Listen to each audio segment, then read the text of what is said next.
Okay, welcome back to the channel. Mr. Keep It Real here, and today I am going to talk about the dreaded P0446 error code on a Chevy Silverado pickup truck. And so I got a bunch of stuff on my table here, and I'm going to go through it and let you know what it's all about. So first off, I have my code reader. And I think everybody needs to have one of these code readers, because if you don't, you're going to be running the AutoZone all the time anytime you get a code. So it's a very important tool to have. This is a pretty cheap one, but they got them that cost as much as $10,000. This one is nowhere near that. If you pay that much for one, then that's that's got to be part of your business. Another thing I have is a repair shop manual for Silverados. I use this because what happens is once you get a code with the code reader, it explains all the codes in here. So you get the code and you can go in here, and of course you can go online and type in, and then it'll explain what the code is for you. Also, I have here, this here is a fuel pump, and this is submerged inside of your gas tank actually, and it kind of like goes up and down, so that's kind of like with your level. And this is actually, I took this one out. I'll explain why you have that, why I have that on the table here also after a while. Also, most of your cars that you buy, almost all of them, I might as well say all of them, I'll take a chance and say all the vehicles that you buy now, the fuel pump is inside of the gas tank. So this whole thing fits inside the gas tank, and it's locked onto the gas tank. So in most cars, you have to take the fuel tank out. You have to drop it out in order to get to this. And some of the smart engineers, what they'll do, they'll leave a trap door somewhere in the car or in the vehicle where you can unscrew the plate, and then you'll have access to this, where you don't have to drop the tank out, and you just twist it out and it'll come on out. Also, this is a bottle jack. One of these little tiny jacks, kind of like everybody kind of has them, and I'll explain that to you too. Also, I have just a pry tool, plastic pry tool. Most of the time they call it a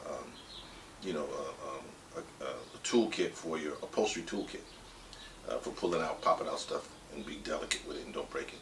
And also, I have a fuel pressure sensor. That's what this is, a fuel pressure sensor, and I'll explain where that comes in. Okay, so to the dreaded code, the P0446 code. Now you'll get that, and what will happen is, I was getting it, and it's an evap system failure. So the way I go about it, I will go for the least expensive and the easiest accessible part first.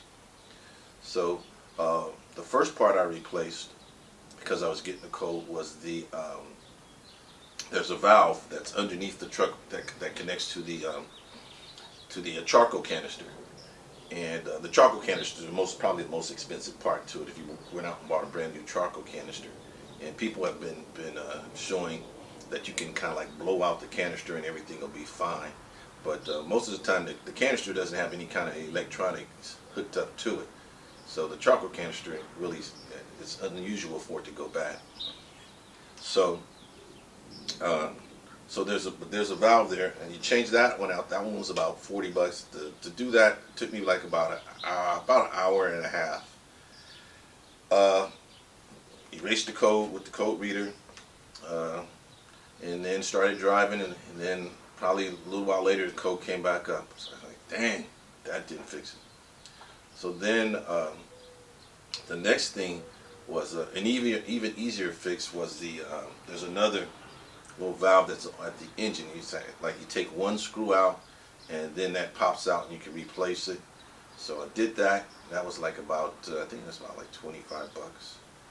And raced the code, boom, thought I was good to go, jumped in the car, was driving around for a little while, bam, it pops back, the code comes back again.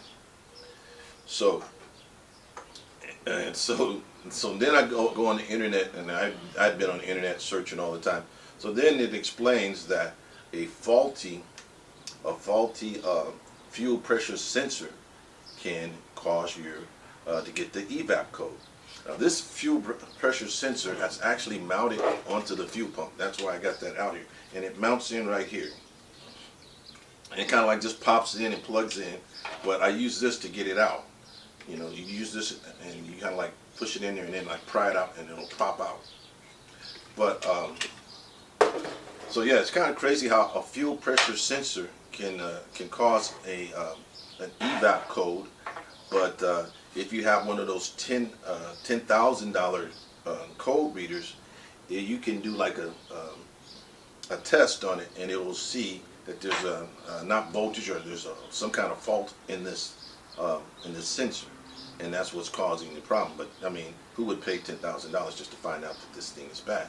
So as a result, I already had an extra one of these laying around. So here's where this comes in. So most of the time when people talk about their fuel pump and changing your fuel pump, they're talking about dropping the tank, and that's where you spend all your time and money at. On a Chevy truck, you do not have to drop the tank out. There are 8 bolts that hold the bed of the truck onto the chassis, 4 on each side. They're 19 millimeters. You have to take out 4 on the driver's side and loosen up 4 on the passenger side, and so just kind of like take them out to like halfway out. And then you have to, there's a plug in the back where the lights hook up. You have to press it on the top, pull that plug out, and I think there's 2 plugs you got to pull out just so that the wiring, because you're going to lift the bed up. You're not going to take the bed all the way off. You're going to lift the bed up, and then also you take off your tailgate to save the weight. Once you got it all taken off, also you have to disconnect your fuel filler neck, and it's a couple of torque bit screws there. You take those out, and a couple of 7 millimeters. You take those out, and so everything's loose. So once you get everything loosened up, you can actually kind of test it by pulling up on the bed a little bit, and you'll see that the bed will move. Okay, and then now this is where this comes in. So what you do, you sit this on the tire, and you spin it and get it going up, and this will lift up the bed of the truck. It'll tilt it up high enough so that you can actually get to the top of the fuel pump, and you can actually, if you need to go higher, that's the procedure that you would use actually that I use to get this fuel pump out of there. So once you get it up high enough, then you would take the pry tube, pop it out, pop in the new one, and reset your code, and you're pretty much good to go. So a lot of people say that, you know, that they charge a lot of money because in most cases, or some cases, you actually have to drop the fuel pump out, but drop the fuel tank out. But in a truck, you don't have to take the fuel tank out from the bottom. What you do is you just tilt the bed up high, and then you'll be able to get to it. All right, so I hope this helps somebody. As always, take care and keep it real. Much love. Talk to you later. Peace.